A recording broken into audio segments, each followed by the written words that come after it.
Hey, what's going on, everyone? Welcome to the Over the Cap podcast. It is June 18th, 2023, and this is Jason Fitzgerald. You can find me on Twitter at Jason_OTC, or you can email me, jason at overthecap.com. Joined this week by Nellie the Bunny, who I think is napping in in a little house that she's got right now. So Nellie, even less of a chance. Nellie's doing much participating today. Saturday afternoon podcast. Happy Father's Day to all the dads out there. Happy Father's Day, Dad, if you happen to listen to the first minute of this or so. No beer today. Had a couple of beers last night, though, if anyone was interested in that. We did the Dogfish Head 60 plus a couple Southern Tier IPAs. Basically just getting rid of some backlog of stuff that we had around the house, but not going to do anything for the Sunday festivities here, since we got kind of a busy day, I think, tomorrow ahead of us. Been a little bit of a busy week. Didn't get a chance to do a podcast last week. Kind of par for the course for me. Most of the time, not getting it through. But Megan did have her middle school graduation, so she was obviously very excited about that. So we begin high school next year. And she also had her dance recital this week. So that took up a lot of the time yesterday because she had 2 shows to do for that. 1 competition left for this year, and then we are done with competitions until, I believe, February is probably the next competition that she'll have. So I'm excited for that she'll get back to kind of regular practice routine versus this other practice routine that she's on. So yeah, that's pretty much everything going on with me. Not too much exciting, but enough to make it tough to keep up with some of the things. But we kept up with the transactions and everything, so those things were all up to date. And I did a little thing on Twitter this week looking at kind of future salary cap implications for teams, just to get an idea as to where teams are. And of course, you post these things, and everybody kind of gets a little, I don't know. They get a little sidetracked with it, like, well, my team can do this. It's like every team in the league can do that. You're just trying to see relatively where the teams kind of stack up against one another. Because most teams are going to have the same ability to move their salary cap to get a better position if the situation calls for it.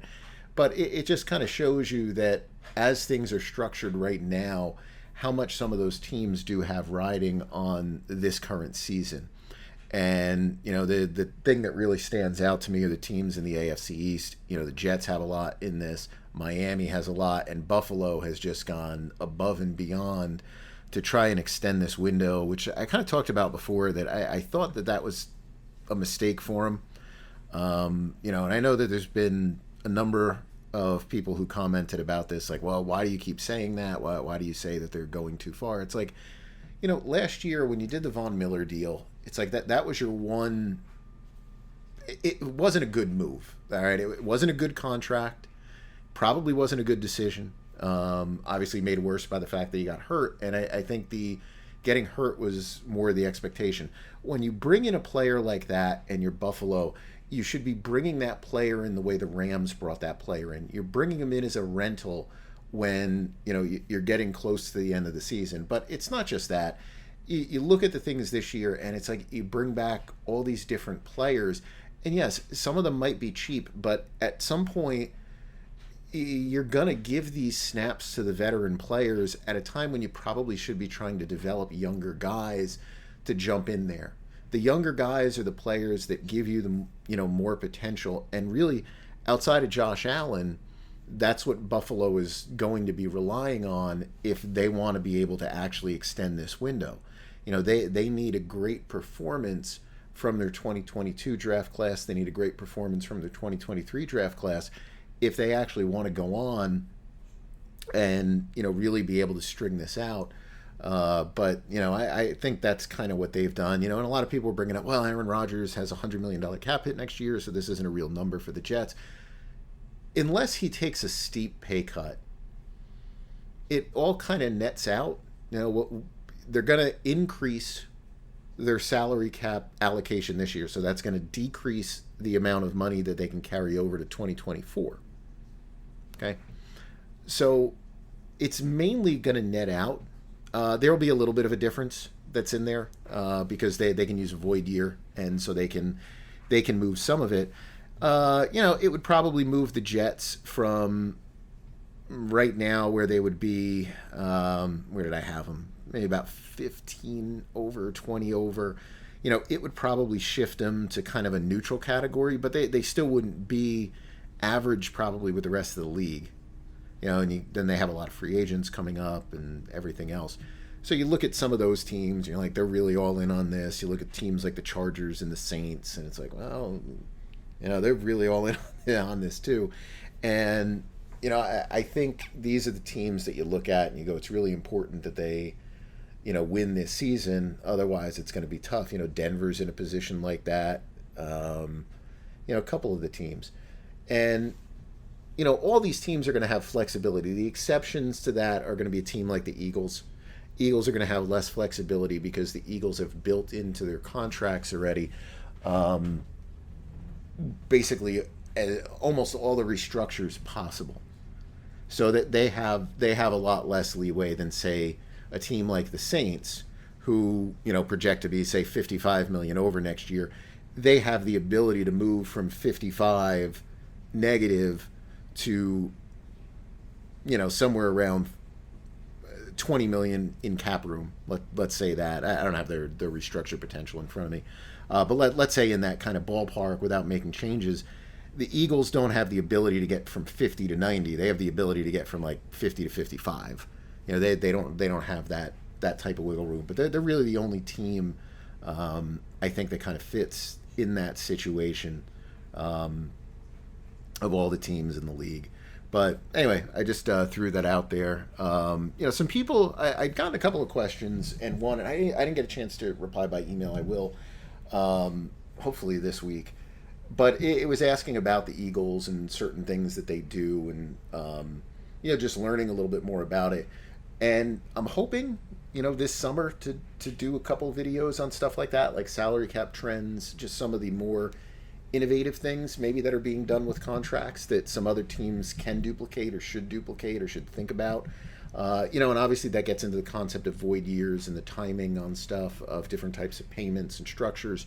But those are definitely things that I think work better as a video format, almost like a learning thing. So I think I'll try to do those. Just also keeping up on the summer stuff. Well, I mentioned that. And I talked about this a little bit on Twitter last night. Since Megan was at the second show for her dance competition. I didn't go to the second one. I only went to the first one. I was home with Jacob, so I know I couldn't get the recording in on this. So I was just working through a bunch of stuff for wide receivers. And so for the people who subscribe on the premium side of it, we'll have some papers done this summer. Wide receivers, running backs, edge. Those are the three I'd like to do. Basically they're going to be market overviews. We're going to look at market history. We're going to look at player trends. Maybe some ways that we can use some of the past performances to kind of determine what's the optimal time to, extend a player. What type of contract structure, when is the best time to trade a player, that kind of stuff. When I finalize it, I'll talk about the first one that I do a little bit on here. But you can check out my Twitter feed if you just want to see the stuff that I put together on the wide receivers. And, this was just looking at wide receivers, who were able to get 1,000-yard season during the course of their rookie years, and, what type of drop-off there is. And you can see, I was a little surprised, actually, by these numbers. I did not expect the peak performance to be years 2, year 3. I actually thought the peak performance was going to be 3, 4. But more often than not, it's 2, 3.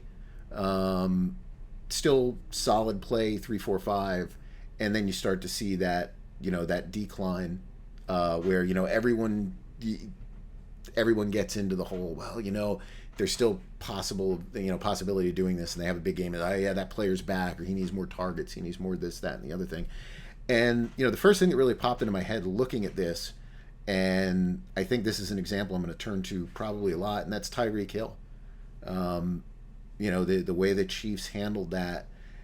And, obviously Tyreek Hill was still very productive last season and maybe very productive this year. But from a timing standpoint, it just seems like they hit everything right on that one in terms of when they did the extension, The idea probably of trading him once the numbers got too high, and where that play might be projected to go now that he's getting a little bit further into his career, because you're not looking to pay for past performance, you're looking to pay for future performances. So anyway, you can check those out there just to see some of the stuff that we did. And other things that I'll be looking at as well are the players who didn't hit those 1,000 yards during the course of that rookie contract. The odds of those players coming into a different situation, or even staying in the same situation in year 5, year 6, and coming out of nowhere to have these big seasons, it's pretty rare. That was my quick takeaway. I was going to say it might be a player like a Tyler Lockett. I don't think he hit. I don't have them in front of me, but I think he was one of those when I was doing some other filters on the data. I think he was one that popped up as probably one of the most productive players that didn't come out right out of the gates and play great. Now, he was very close to hitting 1,000 yards in those first 4 years. I'm just pulling his numbers up here. In his 4th year in the league, he was at 965. So, I mean, he was right on the cusp of it. I think the other player was Robert Woods. I think was the other standout guy who was not and he was nowhere near it. 600, 700, 550, 613. He goes to the Rams, 781, and then out of nowhere, 1219, 1134. Now he was a younger player when he came into the league at 21, but, just out of this world with those kind of numbers, which probably says, not just for him, but, I think that coaching staff and the way that they were running the offense there. And, they made that mistake of extending him, but they quickly bailed on that. And, they found a taker somehow for him. But that'll be some stuff that'll be coming up over the course of the summer, and we'll do those. But I'll mention it on Twitter when they come out. And the wide receiver one, I think I'll do a little bit of a discussion on in here. And just some fun stuff to work with some of the stats and everything else. If there's other positions you guys are interested in, just let me know. But those are the 3 that I kind of would want to work with. Dalvin Cook, I think that's really where I wanted to start with something a little bit more in depth than just the ramblings of the little wide receiver thing and the salary cap, future cap kind of stuff. Dalvin Cook got released, not surprisingly. I don't know why the Vikings waited as long as they did. It didn't really make a lot of sense. If he shows up in an off-season program, gets hurt, you're stuck with a very big bill. So I didn't really get the timing on it. I didn't understand that. I guess I don't really know what they were hopeful for. Like, there's no reason a team would trade for him at the salary he was at. He was the 2nd or 3rd highest paid player at the position, or 4th highest paid player at the position. It's you play at a fast track when you're playing in Minnesota. That's not a type of player that someone's going to trade for. And I think most around the league don't get suckered into the hype of the running back anymore. I think those days are done. There might be a possibility. There's always one team. You had San Francisco last year with Christian McCaffrey, but that was a in-season one, kind of like the Von Miller. You're in a certain position, so you kind of take that leap of faith based on what you're seeing for that particular year as to what you think might help you. They obviously were not going to carry him in at a $11 million salary into the regular season, so that situation was not going to come up. And the last time you had a player who really got anything as a free agent, that had that kind of interest was Le'Veon Bell. And that was really the Jets' front office probably trying to please their owner more than it was making a football decision. But I think the thing that surprised me the most was how many people kind of got upset with Dalvin Cook's release. I was really surprised by that. There was a lot of, we've gone too far with this running back stuff. I made a comment just about basic production and how long these contracts really last for, and how much you just end up wasting on it. And a lot of people really got on me for that one. Like I didn't see that coming. There's times when I'll put stuff online like, oh, this is probably going to set people off.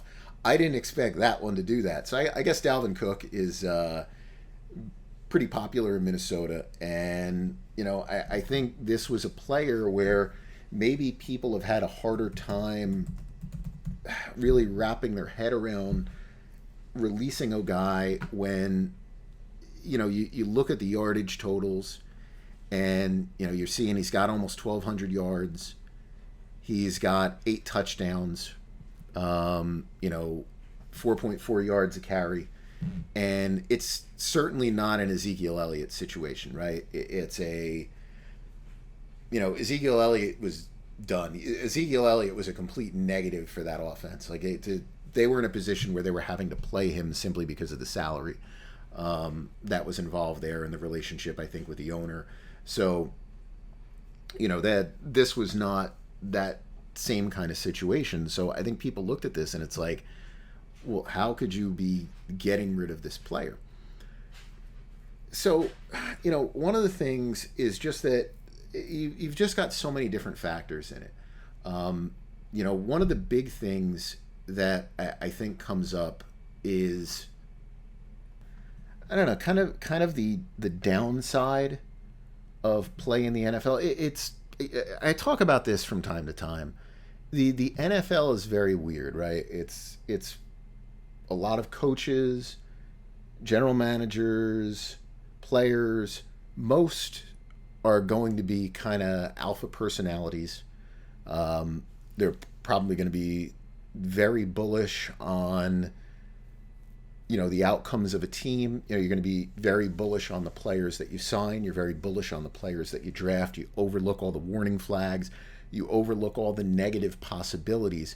Yet, when it comes to game management, when it comes to game decision making, we focus very strongly on the potential of the negative outcome versus the potential of the positive outcome. And I think this is where a lot of things kind of come into play with the running back stuff, where you look at that runner averaging, 4.5 yards a carry, and you look at the 1,200 yards, and you're like, that's just it's a huge part of the offense, and he's very productive, and this is just, it's really important for the team. The fact is, it's really kind of an inefficient use of resources a lot of times, even if some of those highlight plays do get to you, and I get that. He breaks out into the open field and he gets a big run, and that's what you're seeing. But just to look at it, just on the perspective of first down, and this goes on a league-wide basis for how you're running your offenses. Kirk Cousins, and for all the downsides that come with Cousins, he doesn't have like this huge ceiling, but he's a good quarterback. It's not like he's a bad NFL quarterback. So if you just look at the first down productivity of these guys, what gets focused on when we're like, oh, well, we need to run the ball, where you need to run the ball on first down, or something like that. Well, Kirk Cousins might throw an incomplete pass, or, maybe he'll throw an interception or something like that. I can get that, right? So Kirk Cousins on first down last year, 1st and 10 situations, about 32% of the time, he's going to have a play that goes for no yards. And so you're going to end up in 2nd and 10, and teams hate ending up in 2nd and 10 situations. He's also got a number of plays where you're going to end up with negative yardage, right? You're going to get sacked or whatever negatives might happen on those plays. So, you're basically looking at a situation where, about 40% of the time there's going to be some type of negative outcome on the passing play. And by the same token, if you look at the running plays that you have with Cook, it's only about 20% of the time you're going to have a negative. It's about 9% of the time he's going to get stuffed, and about 11% of the time he's going to have a negative play. So, you look into that and you're like, oh, well, yeah, that's the big thing. But you look at these other kind of things, his main productivity is going to come in these kind of low ranges, right? So what we're getting here, let me just pull up his actual things. Let me just make sure I had this right the way that I wanted to run this one here. Just give me 1 second. Yeah. So he gained between 1 and 2 yards on 14% of his carries. He gained 3 yards, I believe is what I had as the cap off on that. 3 yards on, another 13% of his carries. So we're getting an outcome here that's going to lead to 2nd and 7, which is not much better than 2nd and 10. We're getting an outcome that about 47% of the time you're going to end up in 2nd and 7 or worse. Kirk Cousins, you're going to end up in 2nd and 7 or worse about 48% of the time. Even. Well, what happens when we get to these other ranges? So, you can get to a 2nd and 6, 2nd and 5, better chance of that with Cook. But Cousins gives you about an 8% chance of having a passing play on first down that's going to be over 20 yards. Cook gives you a 1% chance of having that kind of play on first down. Cousins gets you about a 23% chance of having a game between 10 and 20 yards. Cook, for everything that comes with it, about a 13% chance on his plays. So you're looking at Cousins for all the garbage that he's going to get. Cousins is going to give you a first down on about 31% of the plays. And 8% of those plays are going to be pretty big gains. You're going to face a 2nd down situation with Cook about 85% of the time, give or take a little bit. So only 15% of the time, and he's not giving you that big upside. And this is not a critique at all on Dalvin Cook. I don't have the numbers in front of me for other players. I didn't want to run that to see how these compared. But, it's just where you're just going in so much on this. We don't want 2nd and 10 when, your outcomes on 2nd and 7 or 2nd and 8, 2nd and 9 are not going to be much better. If you run a passing play on 2nd down, let me pull up the numbers that you would actually convert on that 2nd down. Give me 1 second here. All right. So on 2nd and 10, conversion rates on a pass are about 28%. On a 2nd and 9, about 29%. 2nd and 8, 30%. If you can get to 2nd and 7, about 36%. And then, you start getting much higher as you get closer and closer. About a 41% chance when you're 6 yards away, 49% chance 5 yards away, 52% chance 4 yards away. At 3 yards, 2nd and 3, you can go either way. Running on 2nd and 1, 2nd and 2 has the higher odds of, converting a first down. But, you have a chance. 2nd and 1, the amount of big passing plays you can get on 2nd and 1 is gigantic. That's really where you can really make out great with getting those big pass plays, which you're not going to get on a 2nd down run. A 2nd and 1 run is basically going to get you a very short amount of yardage because teams get caught overplaying the run. But, again, it's that we're, again, leaning into the negative outcome of, we can't get 2nd and 10, but there's virtually no difference at 2nd and 9, 2nd and 8. There's a little bit of a difference if you can get to 2nd and 7, and it's a little bit of a better spot, obviously, if you can get to 2nd and 6. So, our main outcomes that we're going to have with Dalvin Cook or any other runner is going to be basically the same as the downside of a pass without the upside that's in there. And, sometimes you get rid of the players in many ways to save yourself from the coaching. Now, I'm not saying that's the case in Minnesota, because I think the coach and the general manager in this should be in sync. But in some ways, that's one of the ways that you get that out of there is you get rid of that expensive player who, when he doesn't get the football, you're going to go after, after the game. Well, why didn't you get the ball in that spot? How come it went to this guy? Why didn't it go to you? And, it starts to create division. It starts to create, all kinds of negative stuff. And, that's one of the reasons I think why you kind of move on is you don't want a player with the big contract, who obviously is a very popular player within the team, to kind of become a distraction, or someone like an Ezekiel Elliott where you almost feel forced to play the person. And the worst thing that can happen is when you do have a bad outcome that occurs on a play, on a series of plays, and you have to go in there on Monday and you probably have to explain it to the owner, and then the owner is the one that says, well, I've got this running back who we're paying $11 million to, why aren't you giving him the ball more? It's like that's almost like a checkmate for getting into really bad game management if something like that happens. Again, I have no idea if that would happen in Minnesota, but that kind of stuff can happen. You move that player, and sometimes that gets rid of some of these troubles that can occur with the way that you are managing a game or handling a game or anything else. The other thing too, where I talked about the wide receivers, and you talk about the productivity, and you see those kind of slow declines, and then it becomes a rapid decline. For every player in the league, you can map out basically something that's like a remaining value, a remaining productivity. Now, one of the things that's difficult with football compared to baseball, football is not really a statistical sport, never has been. So getting buy-in on a lot of these different ways of measuring player value is kind of difficult. One of the things that I found for the work that Brad and I did with the book that really helped was we didn't actually go out there and try and create a new metric.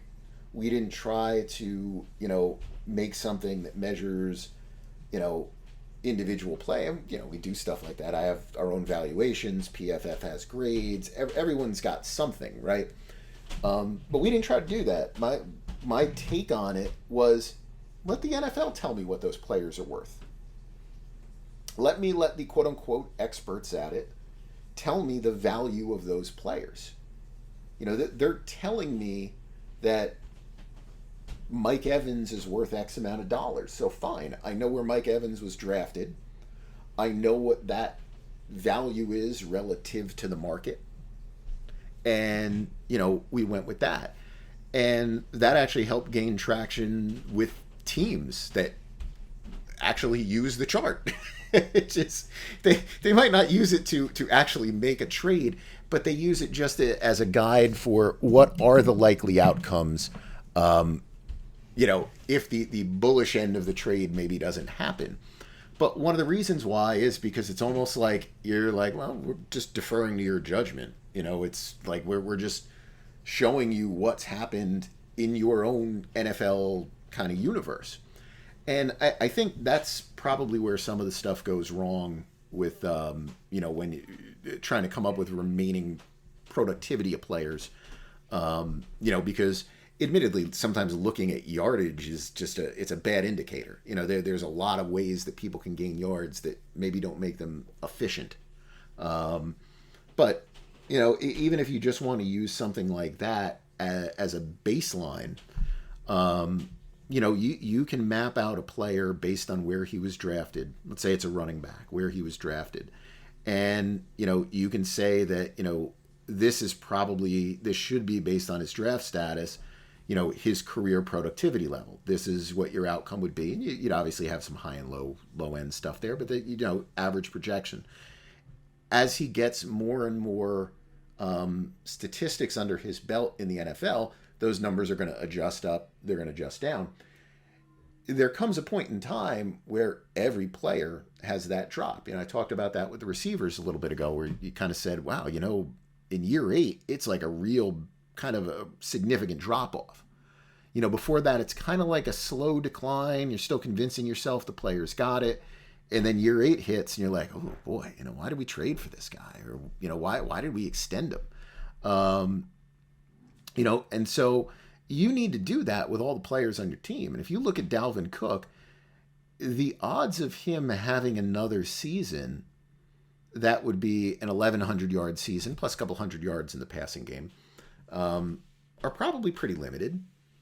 And, just based on where the production comes from at the position, where you can find players on the cheap, and just the general inefficiency of using the running game, with the exception really of short yardage situations for the most part, it's a spot where you're like, why are we wasting $11 million on that position? There's not $11 million in value probably to begin with. And there's certainly not going to be $11 million in value of a player who's been in the league for 7 years, or however long Cook's been in the league. What is he? 1, 2, 3, 4, 5, 6 years. This will be his 7th year. Who's been in the league that long. Now, might you end up looking bad for it? I mean, I guess there's a chance. I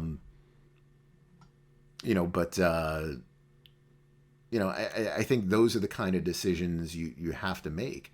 You could see they leaned on him a lot less. I'm just looking at how much per game because he was hurt the prior year, really the prior couple of years. Last year was the first year he actually played 17. But if you look at, where things were in 2019, he was at 80 yards a game, over 100 yards a game in 2020, 90 yards a game in 2021. That dropped to 69 yards a game last year. So they were already starting that phase out process. And I think all those things kind of play a role, and it's a luxury kind of player to have at that point. And when you look at the Vikings salary cap, you look at where they are going into the future, I don't think that is that's a luxury that they can afford. They owe him $2 million. He'll sign somewhere. Maybe they'll get an offset of that whole number. Or they'll certainly get at least $1 million of it.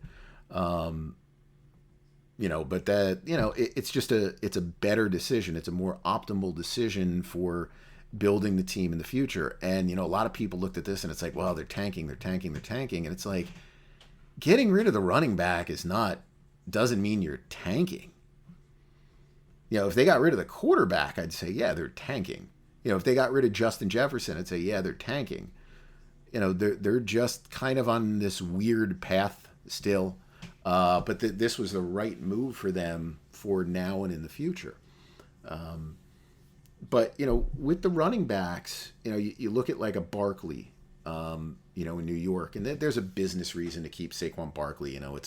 He's a big jersey seller. He's a very popular player among the fans, especially among the kids. He's exciting when he gets those big plays. But again, there's just no need for what you're trying to build as a team. There's really no need for it. There's just no need for that type of player. Not at that kind of salary, not clogging up the books and everything else. And, you look at Minnesota's position here. They have a quarterback going in the final year of his contract. They have a wide receiver who's going to get paid a lot. They have a very unhappy edge rusher.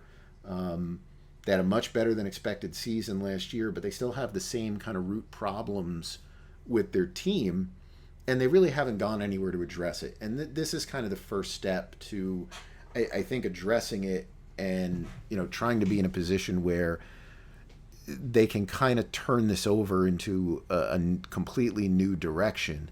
I don't know what that'll be for them. I don't know what they'll decide to do with Cousins. Cousins to me makes sense as like San Francisco's quarterback next year. But you're not going to get any value out of it. You're not going to get anything in a trade or anything like that. It's an interesting spot for Minnesota, just moving forward. When they doubled down on Cousins last year,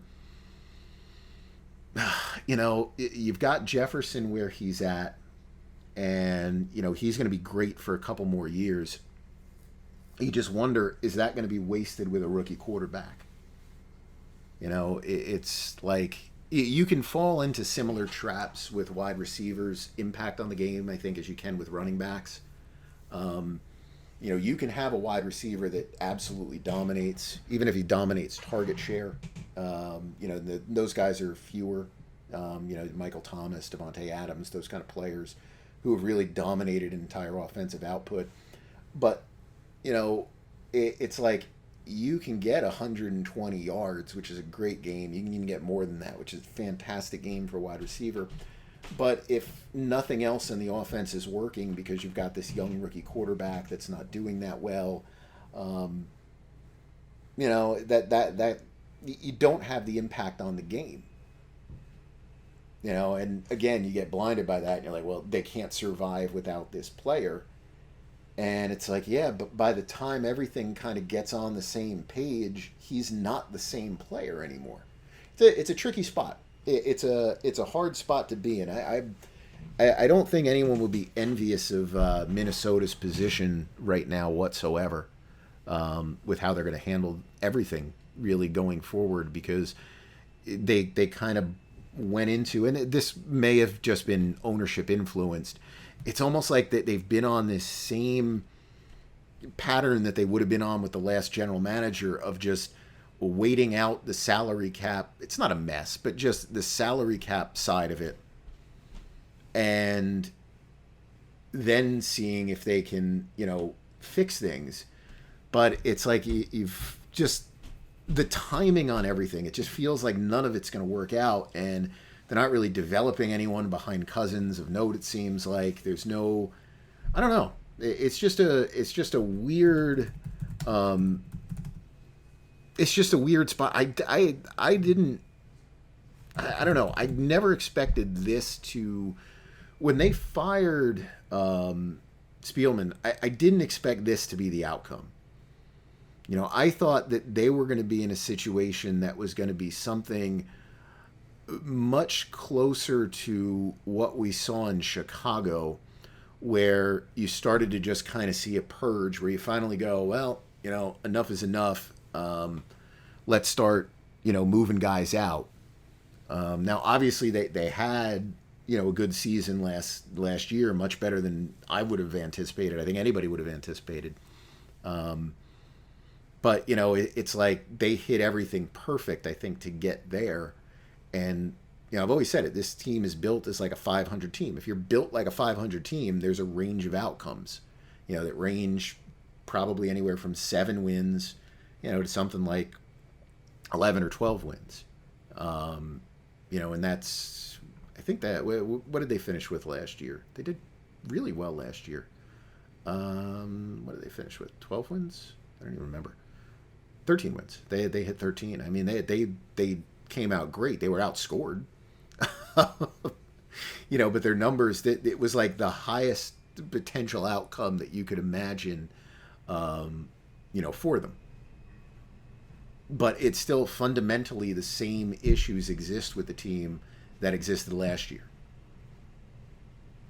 So I don't really know where they go, but, you know, I think people just getting sidetracked on the whole running back thing are just way off on this. And, you know, all you have to do to see how off you are on it is, if Dalvin Cook was looked at and the running game was looked at as being that important around the league, don't you think he would have had a big offer the minute he was released? You know, when people tell you that they're mulling over a situation, remember Ezekiel, yeah, I got a couple things that I'm thinking about. There's no interest. You're trying to drum up interest most of the time. You know, DeAndre Hopkins right now. That's a situation of trying to drum up interest. Will he go to New England? Yeah, maybe. Will he sign for $10 million, $15 million? I guess it's entirely possible.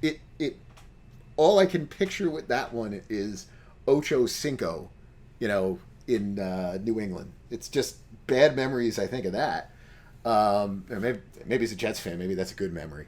You know, but it's like if you see these players released and you don't see this giant market developing, well, obviously it's not me missing something about it, then it's you missing something about it. Because the league as a whole is not, you know, jumping at a certain player. So, I don't know. That's just, you know, my take on the Dalvin Cook thing. And just, you know, running backs in general. It's just not a productive play choice. You want those running backs. Really, your most productive use of those players, it's going to be short yardage stuff, and it's going to have, and this is something that Cook would be, but it's having a guy out there on third down and probably incredibly long, where many times it looks like a give up play, but a lot of times you can catch a defense off guard, off some type of screen or draw where, they're just not expecting it, and the guy gets into the open field and makes a bunch of guys miss and maybe gets that big conversion. That's really where it's at with that position. And, there's just a lot of guys that can be productive, and that's not something you can say for the other positions in the league. Other big story this week was the Stephon Diggs thing in Buffalo. I have no idea what any of that was about. It was just bizarre. He showed up for his physical, and then sounds like he walked out. And, it was weird. The coach was very concerned. Then they tried to pacify the whole situation by, going through, I think it was Rappaport, basically saying, no big deal. The whole thing was, overblown, not a big deal, in-house issue, not a big deal, not a big deal, not a big deal. And it certainly wasn't contract related. I brought up the money he was owed, and you can't get him out of there. The way his contract is done, there's nothing you can do with him but keep him there. And then it seems like they cut the thing short. Whether he's looking for more input, whether he's looking for more opportunity, I have no idea what that is. It's a real bad spot for Buffalo. I think if this is something that's carried over from last year, and basically it blew up within 24 hours of everybody being together for, your off-season stuff, it's a pretty bad situation, I think, for the Buffalo Bills to be in, no matter what they want to say right now about it. As a Jets fan, hey, bring it on. It's all great. Bring on the drama. But, it's like, if you can't get this completely squashed now, what's going to happen in September? What's going to happen in October if you just have a day that's a bad day at the office? You have no way to move them. You're talking, let me see, I think it's like 30 million dead next year. Yeah, 31.096 million in dead money. If they had to move him next year. So, I mean, I don't know if this was a good extension. I kind of shrugged at the extension, like, I don't know, maybe not. But it's a lot there because they've had to prorate so much money in this, and it's just a bad look for them if something is just going to completely blow up. And this is an example of a contract that's probably going to go sideways for them. This is one of those deals where you probably need to start to get creative with exit strategies. And if stuff really did go bad here, I think what you would have to do, to be honest, now he does have money that's injury protected in this deal. Assuming he didn't void it by missing, I think he missed 1 day of practice. I don't think that'll void it. But I mean, I guess anything is possible, but man, that would really blow things up. So let's assume that there's no void on the injury protection in this deal. Nothing kicks in until next year anyway, on the full. My assumption is if things go bad, I think what you have to do is, let's say 8 weeks into the season, 9 weeks into the season, if things are just not going well, you got to sit down with his agent, sit down with him, and say, look, we've got to get through this season. We've got to make this happen. We will find a way to remove you from the team next year. We will give you your release, and you can go and find a job with another NFL team. We're not going to go the trade route. We're not going to hold you for it. We're not going to do anything with salary cap. But what you have to be willing to do is renegotiate your deal down for next year to the minimum salary. and we will be able to basically make you a post June 1 cut by you doing that. If they did something like that, they'd be able to drop his dead money next year from 31 million down to about 10, give or take a little bit. June 1 him, and then you would defer 16 to 22 million or so to 2025. And that's the way you'd be able to do it, because you can't take 31 next year. Moving on. So that's what you would do, is you would have to do that, and you'd have to do it. It would have to be the ultimate way of, I think, just trying to be like, look, we'll do this for you. We just need you to be on the same page with us as the rest of the season. And obviously everything that you do the rest of this year is going to help you get a contract somewhere next season. If it's not here, it'll be somewhere. And that's probably the next thing that I would think that's the next step for them if these things blow up. But it just seems like a very weird, just a very weird kind of situation. All right, let's take a look at questions that we've got. Oh, I did have a question, some more stuff on Quinnen Williams. I'm a little surprised that deal's not done yet. I do still anticipate that deal will get done. I think this is just the Jets being the Jets. They are just, I don't know, they're just slow with a lot of stuff. They're weird with it. But I would anticipate, I would anticipate that they will, do that they will get a deal done. So I wouldn't push the panic button on that one yet, Jets fans. I'd say that those things are still okay. We're still in a good spot when it comes to that. All right, let me take a look for podcast questions here. Let me go to email first. Let's see if there's anything. Let's see. Eddie has a question. I know the deadline is passed, but just one. Oh, no, not hasn't passed that because I didn't actually record last night. Just wondered about players designated as a June 1 release, such as John Johnson. Are they free to sign anywhere from March onwards, or does the new team have to wait until June 2nd? No. They can be signed as soon as they're actually released. So on March, I don't remember what the first day of league year was, March 15th. So on March 16th, those players were eligible to sign anywhere. Their cap remains on 2 active rosters at that point. But it's just for accounting purposes on the old team. So that's the purpose of a June 1. It's just an accounting hold. It has nothing to do with the player's actual status. They're not held in limbo from being able to go into free agency. Let's see. This is from Max. How big of an edge do you think teams with large cash budgets that are consistently willing to spend cash over cap have over the rest of the league? So it depends. Like, if you're a team that has a very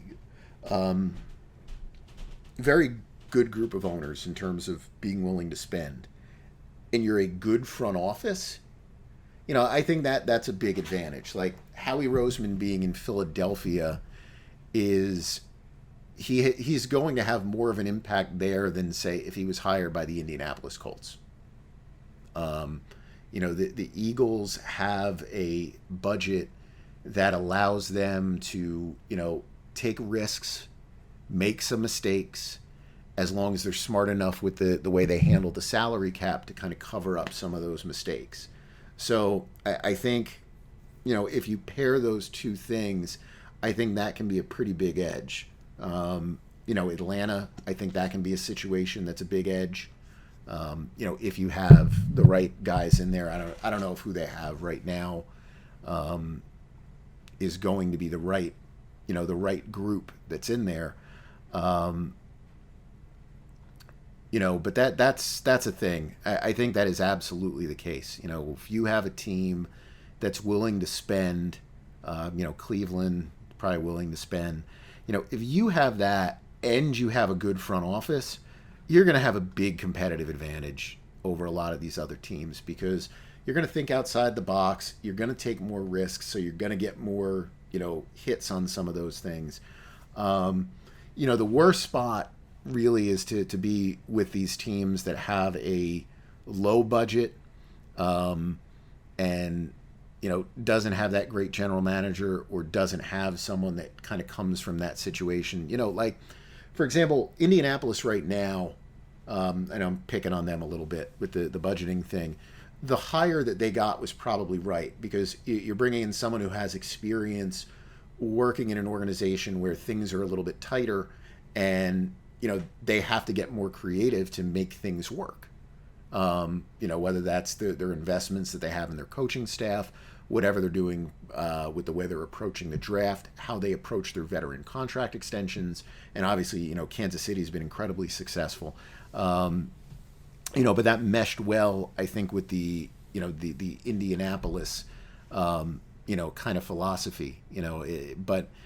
It's like, when you bring, it's if you bring the wrong person into the situation, it doesn't do you any good. Like, if you're a team that's willing to spend a lot of money, but you bring in a very conservative general manager, it's probably not going to be a big benefit for you.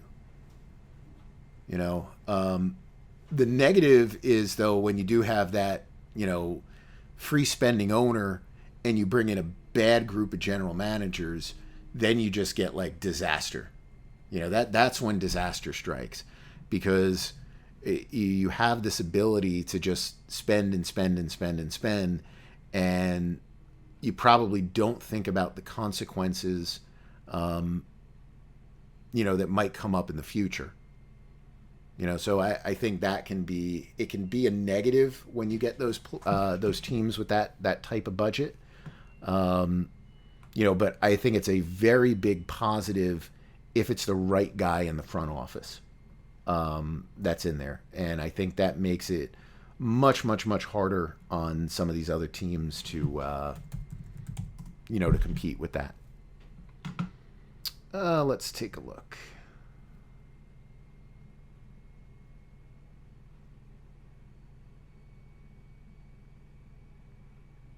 This is from Cam. I believe I got this after the last podcast. What is the point of roster bonuses in Mahomes' contract?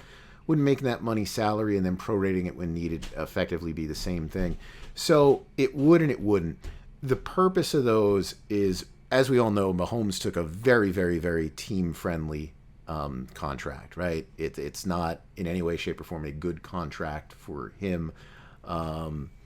Relative to, what his earning potential could be. Obviously, it's a great, it's a huge amount of money that he is, going to earn on it. But the reason that you have those in there, it's protection for the player. It's kind of to force the Chiefs into making early decisions, whether it's an early extension, early meaning it happens in March. The decision to prorate the money, the decision comes in March. Versus having it delayed until the regular season. The negative potential of, things going sideways, for example, and the team basically being able to carry him until June before cutting him, and making him not have that good of a chance at free agency. So really that's what it is. It's a mechanism to kind of help, move things along, help protect the player in the event of something going wrong and him being released. And I would say the biggest one on it is the roster bonus he has in 2027, which is 49.4. That's the biggest of the group. That year he's got a cap hit of 62.3. Now obviously that number was not that high, but they've done a couple restructures. I guess one restructure that hit that. But it was still going to be like 60 million or so, or 59 million. That's a roster bonus that's designed to say, hey, listen, if this is the year where we should be doing another contract extension, we better get pen to paper before this 49.4 hits the books, because otherwise we're going to collect that money and you're still going to, pay us on top of it. So, that's kind of the reasons that those are in there. So it's more from the player side as a mechanism in there, as as kind of a give from Kansas City in order to get him to sign this incredibly team-friendly contract. Let's take a look on Twitter, see if I got anything here. Brian, happy Father's Day. How badly do you want Aaron Rodgers to be your father? I don't need Aaron Rodgers to be that, but he can be the Bills' father or something this year. Zach, read your feature in The Athletic on Barkley and Jacobs. What solution do you have, if any, to running backs getting screwed? There is no good solution for it. You know, it's like we look at running backs, again, we look at them differently because of that yardage number. And we look at them probably in part too because, you know, fantasy football and historically, you know, we have these great memories, even of players that we probably never saw play, you know, like a Jim Brown. I'm sure there's people listening to this that really never saw much of Barry Sanders. You know, you look in those, you know, the old things and they talk about Emmitt Smith or you talk about Walter Payton, you know, all these, you know, these players. And you know, we look at it and it's like, well, you know, how come they're not getting this or why are they not getting that or whatever? And it's like, you know, punters aren't making money. Long snappers aren't making money. You know, it's like there are positions in the NFL that don't make money, you know, relative to you know, anything else. You know, it's like not like the market for the punter has greatly increased in the last 10 or 15 years. You know, same with those long snappers. You know, same with a linebacker. All right, yeah, there's a couple of linebackers who get paid, but for the most part, you know, there was a point in time where the way linebackers were paid, probably, you know, if you mark that out to today, you know, everybody would have like a $15 million linebacker. You know, that doesn't exist. You know, the linebackers have kind of gotten slaughtered. Centers, you know, their salaries have been pretty stagnant for the most part. Safeties, relatively stagnant, except for a couple of players. Now, yeah, it's true. Maybe we don't get those couple of players at running back that break that scale like you do at linebacker. But I don't see people going crazy and sticking up for those positions because I think, you know, it's just more hidden because it doesn't make a great impact. You know, while we do talk about centers and stuff, most of the time, you know, you shrug a shoulder and it's like, oh, yeah, center, whatever. So, you know, I think we just kind of get a little blindsided by it. But, you know, the solution to it, if there was one, and this is where, in my opinion, the PA just screwed up royally in this last negotiation, you have to reduce the length of rookie contracts. It's that simple. Players' value in the NFL right now is at an all-time low, with the exception of a couple positions when it comes to what teams expect past a certain age. And whatever that age might be, it's going to vary position to position. You know, left tackle would probably be the other one, maybe certain offensive line positions. But, you know, for the most part, it's like you draft somebody and you expect production out of that player for the length of the rookie contract, maybe a year or two after that, and then they're gone. You know, you're replacing them with a younger player. And when you get into the non-superstars, just the decent players, rookie contract, and then they're gone.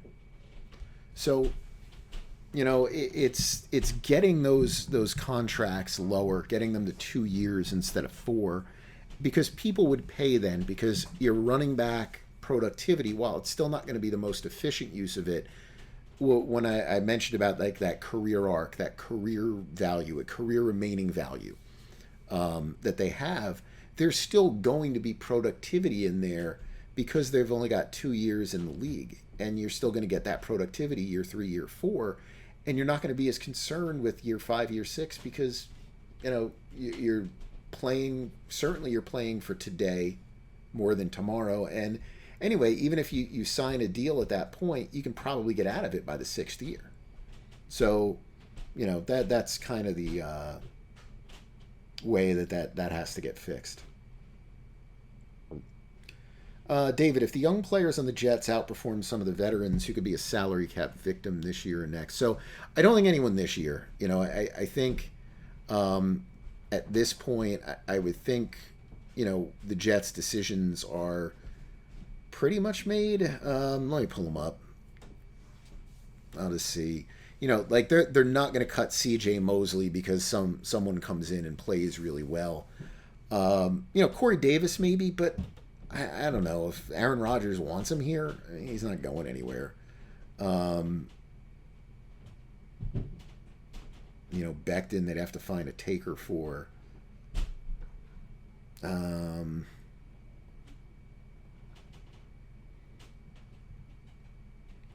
just seeing if there's anybody else that stands out here. They don't really gain anything on any of these guys on a post-June 1.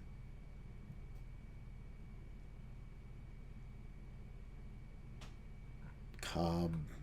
And again, that falls into the Aaron Rodgers thing.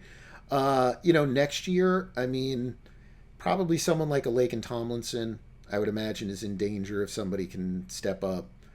Any of the tight ends, somebody can step up and play better. John Franklin Myers, he could be someone I think who gets pushed. Let's see, Lawson is a free agent.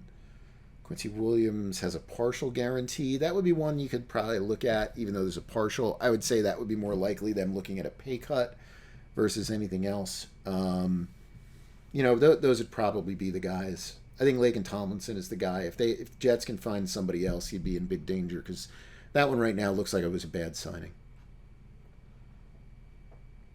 Matt, how would you structure a contract to front load the cap hit and keep the player from feeling underpaid at the end of the deal?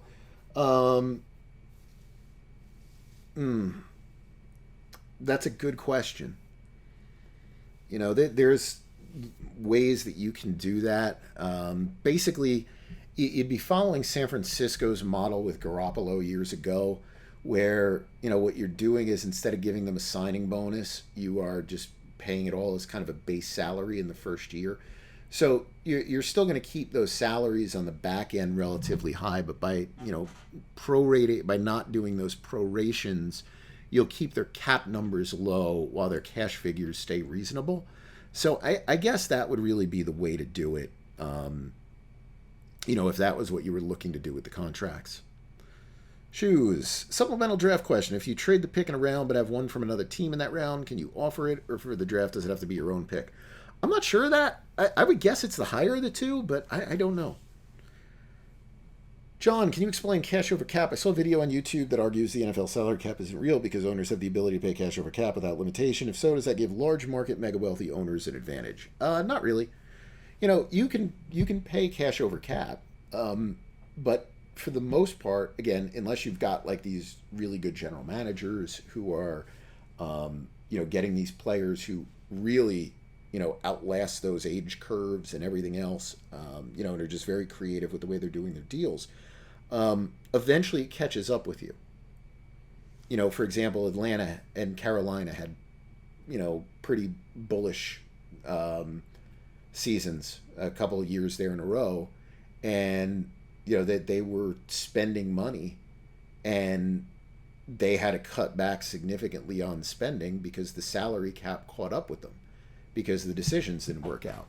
If Philadelphia has a year or two where all these guys fall apart, not everything works for them. Remember extending Brandon Brooks, disaster, right? Extending Carson Wentz, disaster. If let's say for the sake of argument, Lane Johnson, Jason Kelce, Jalen Hurts, trying to think of one of their other bigger deals off the top of my head. One of their other players, all kind of fall apart. The offensive lineman because of age, the quarterback just because he was a one-season wonder. Philadelphia is going to be in a position where they're impacted in what they can do despite the fact that they're willing to spend cash over cap. Just because now it's caught up to you because you can't string those cap hits along on productive players. Now those players are not productive, and now they become a massive liability. And when you get too many of them that become a liability at the same time, you end up in a pretty bad situation. So that's kind of why the salary cap prevents teams from being able to do that.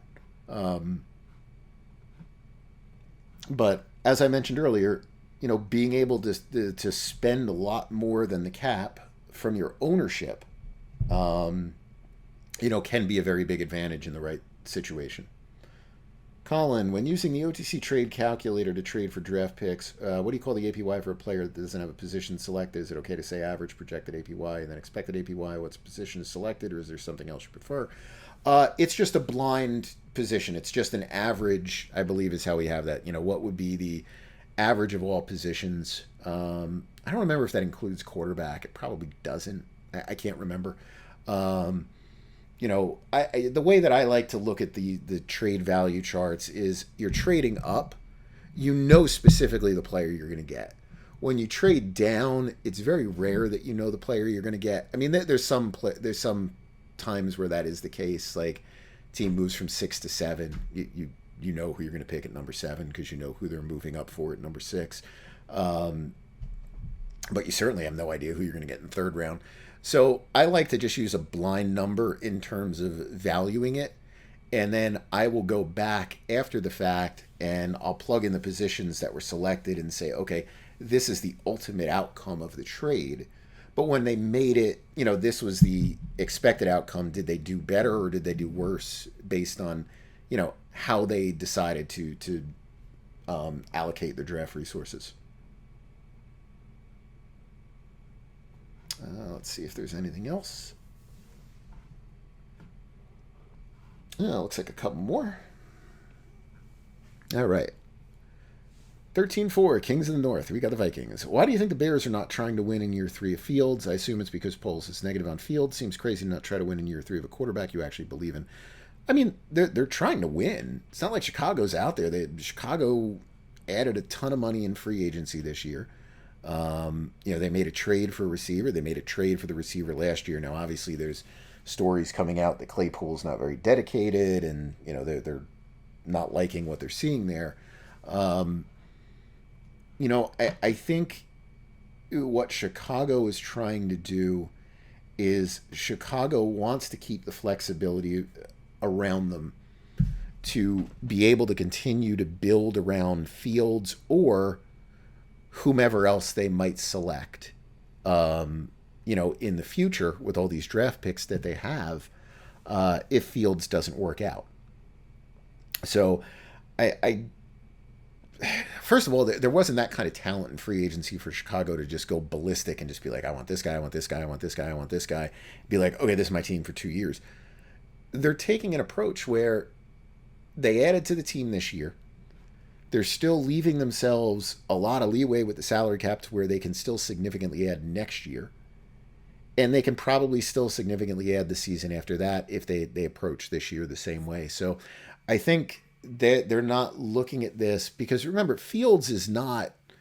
This isn't like having a Justin Herbert there where if you're the Chargers, you really, in that year 3, based on where he was at, you just have to look at this and just be like, okay, we've got to go all in with this kid. Like he's proven that, he's there. Justin Fields isn't there. Justin Fields is, exciting. He was certainly their offense last year, but I mean, what did he throw for? Not even 200 yards a game. Let me look up his passing numbers. 2,200 yards, 150 a game. So, I mean, he's just not there right now. Dynamic, great runner. But I think they're trying to see what they can get out of him as a quarterback. And, do you extend him? And they're giving him enough to be able to make, I think, that kind of decision. So I don't think they've bailed on it. I think they're just taking a cautious approach to just maximize their ability to keep improving their team over the next couple of years, whatever direction that might go in. Certainly, I don't think they're committed to Fields. But at the same time, they're not non-committed to him. I think they're very open-minded to his future with the team. Garbage Pail Kids. Best guess on what the Rodgers restructure will look like. What do you figure is taking so long? Jets just take a long time. They just do. So, who knows what the reason is.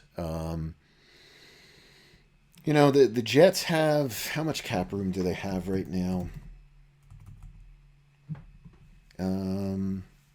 20 something. They still have to sign their top pick, I think. That'll eat up a little bit of it. They have 23.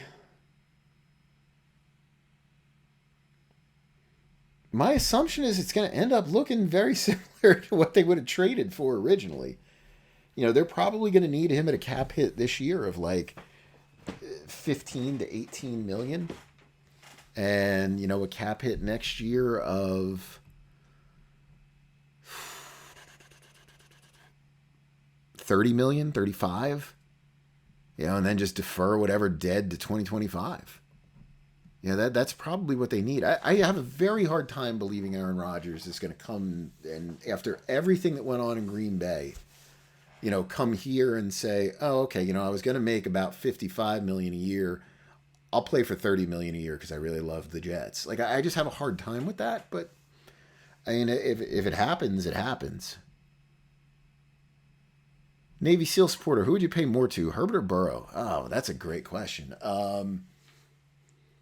If you had a pick between the two, because obviously the guy who's going to get more is the guy who signs second. It's a tough call. So Burrow's got this great situation right now in Cincinnati, right? It's like the perfect group of personnel. I know the offensive line's not good, but with the skill positions, he's got a group of personnel that fits really well. They got 3 receivers. They're all in a good position. Good spots in their careers. Everything matches up right. So it's like he's got that, and Herbert doesn't have that kind of situation, right? It's still kind of, you've got Mike Williams who can be dynamic. He could be a nothing, and sometimes he's on the sidelines. You've got Keenan Allen who missed some time and is, on the wrong side of, his career. And then it's just like some mix and match guys, there. So in that sense, it's hard to compare the two. We've seen Burrow perform in high pressure playoff situations. We haven't seen that with the Chargers yet. Based on upside, I think I'd probably go Herbert, though. I do like the fact that, Burrow can definitely play in the cold weather and all that kind of stuff. That's always something that worries me a little bit about stuff. I'd be worried about that even with like a DeAndre Hopkins, especially at this stage of his career. If you were going from, playing in the AFC South and playing in the NFC West, where, it's just a lot of like good weather, dome, kind of stuff, and end of your career, now you're going to like New England, that would worry me a little bit. And maybe that's a worry on the quarterback end too in this case. But I think I'd go just upside potential. I think I'd go Herbert. But I think you make a case for both guys. What's a reasonable contract for Saquon and Josh Jacobs? I look at Barkley as the same as Derrick Henry, $12 million a year, 12 and a half, 13. Jacobs, $10 million, 11 million. I think those are perfectly fair within the framework of the current marketplace. I don't think that they'd be considered insulting offers. But I can understand, especially if you're Barkley looking at this and being like, man, the Panthers gave McCaffrey all this money. Why am I not getting this? The Cowboys gave it to Ezekiel Elliott. Why am I not getting this? And it's like, where did the Panthers go? Where have the Cowboys gone? Like, that's why it's not happening.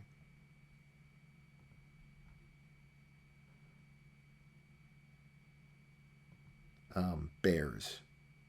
So I talked about the Bears a minute ago, if that's the question there. I like I said, I think they're just they're in a position where they're keeping their window open as long as possible to where they can just keep reworking this team based on who the quarterback is going to be. Alex, if the Bears end up with $25 million in cap, could they push it back towards next year? Yeah, everything carries over. Happy Father's Day. Would you rather be a general manager or an agent? To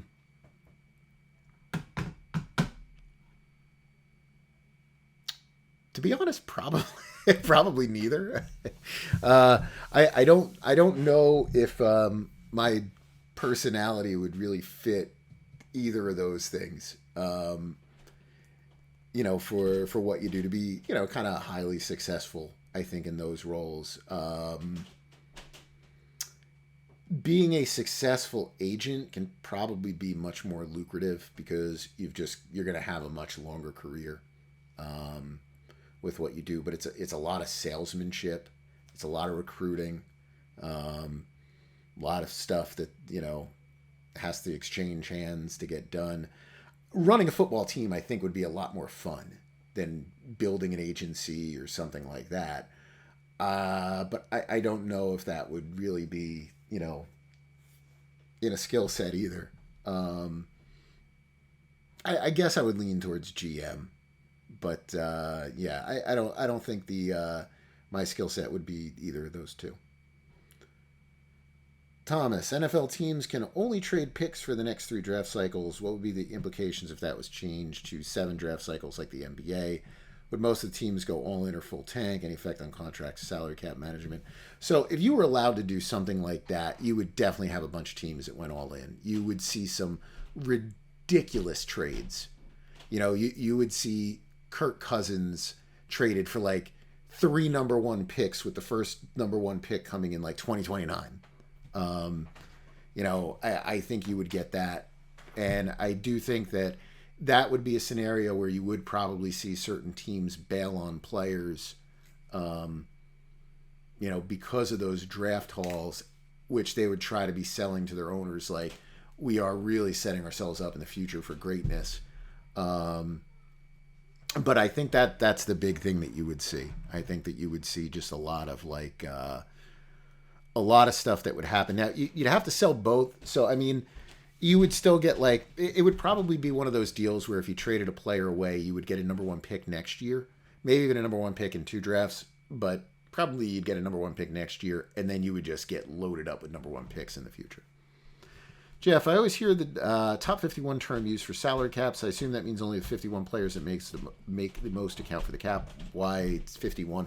I don't know why. It seems like an arbitrary number. I can't recall the logic behind the 51 players instead of 53. To me, 53 makes sense because your active in season is 53 players. But they've always used 51 for whatever purposes.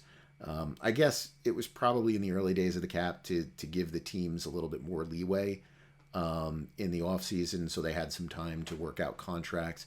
At the time, teams would really get into a pinch with some of the deals that they were doing with players, in the way that they had them structured. So maybe that's what it was. It was just to give a little bit more cap room and time for the teams to be able to kind of manage their cap until they got into the regular season. Derek, the best time to trade Chase Young will probably be mid-season to a contender looking to add the final piece, assuming he stays healthy and produces at a decent level. What will the package be? I don't know. That's a good one. Leonard Williams, for example, on the Jets. He went for some mid-round picks. But you're giving a situation where you'd have a decent sack production here. So I would say this from Washington's perspective. I would say it would just depend on where they are as a team. If they're 2-5 or something like that, I think you would trade him because you're going nowhere, and as a team, you're really going nowhere with that quarterback situation that you likely have.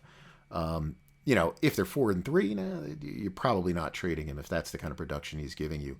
My guess is you'd look for a first-round pick. Is that what the Dolphins gave for Bradley Chubb? I think they did, right?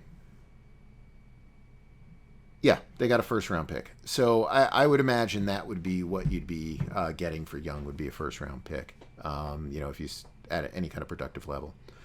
Brian, I don't know if you've addressed before, but what would a contract for Hopkins look like? I assume something like 360, 35 guaranteed to make it effectively a 2 year. Oh, no.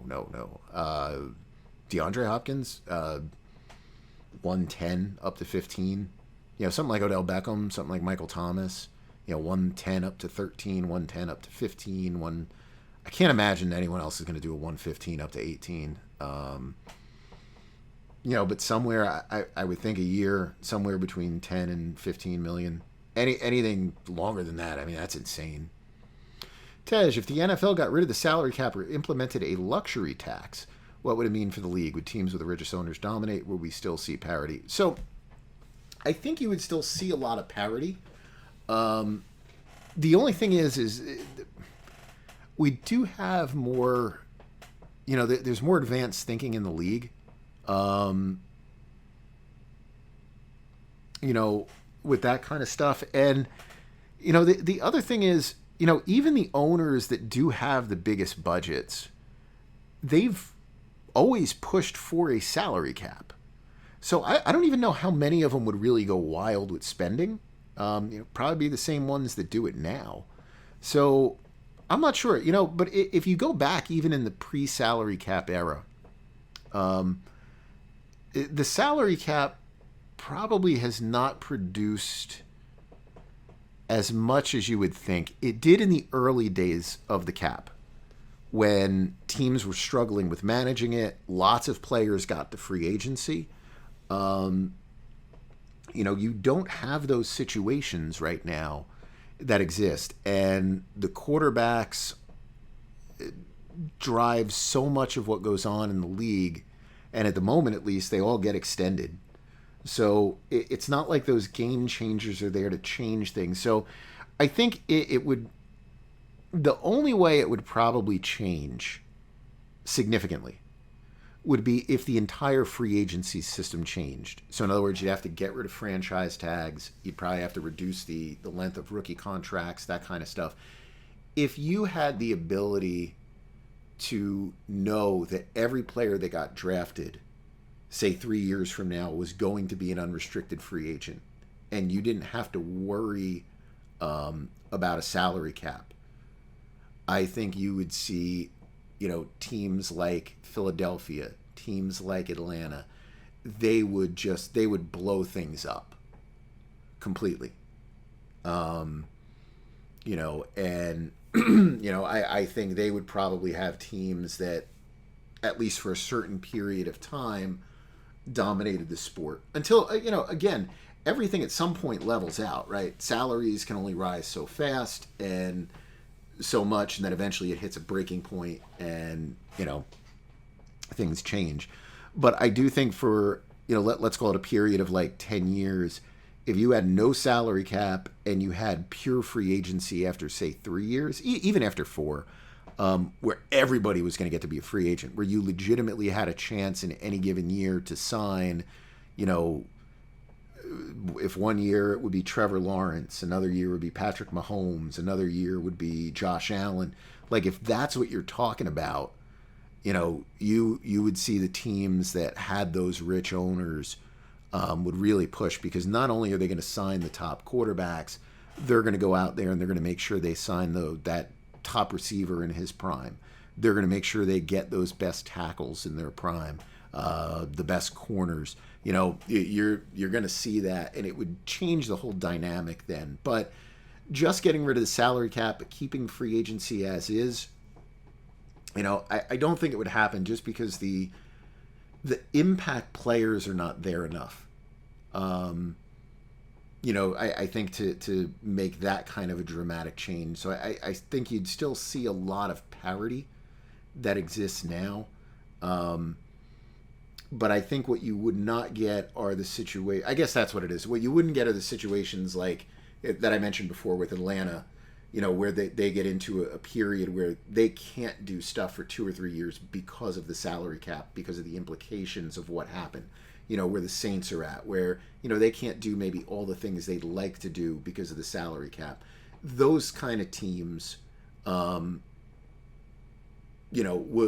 never have those real kind of down years, or even if you don't want to call them down years, if you just want to call them kind of like non-impact seasons, those kind of teams wouldn't have that. They'd still be very active in trying to improve.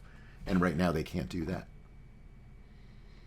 Last question, at least I think. Mike, is there a legitimate chance if Joe Burrow doesn't get the richest contract ever after this season? Depends, I guess, on how you measure it, but I would imagine the minute he signs, he's going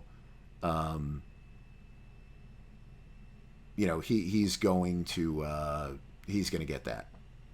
He'll get that contract. I would imagine that would certainly be the case. All right, so I think that does it for me.